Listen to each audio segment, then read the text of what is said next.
పెళ్ళయిందా? ఒకసారి మా అమ్మ నాయన చేశారు, రెండోసారి మా పక్కింటి వాళ్ళు చేశారు. రెండోసారి పక్కింటి వాళ్ళు చేసేది ఏంది? అంటే మన గమ్మునుండే క్యారెక్టర్ కాదులేండి సార్. నువ్వు కరెక్ట్ గా చెప్పకపోతే మూడోసారి నేను చేస్తా. వద్దులేండి, ఇద్దరితోటి ఆగలేక వస్తుంటా మళ్ళీ మూడు నాకు అనుభవం దేంట్లో దేంట్లో అంటే నాక పెళ్ళంట్రీ మళ్ళీ ఇప్పుడు అనుభవం అంటుంట్రీ. ఒరే ఉద్యోగం చేసిన అనుభవం రా. ఉద్యోగం అనుభవం అట్లా క్లారిటీగా అడగాలి సార్.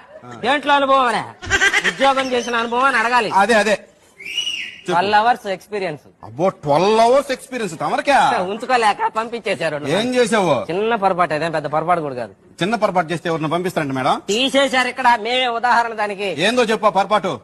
సైకిల్ కి పెట్రోల్ ఖర్చు 500 రూపాయలు. అది చిన్న పొరపాటు అదే కాదని తర్వాత తెలిసిన ఉద్యోగం తీసేసినారు. తమరు ఏం చదువుకున్నారు ఇంతకీ?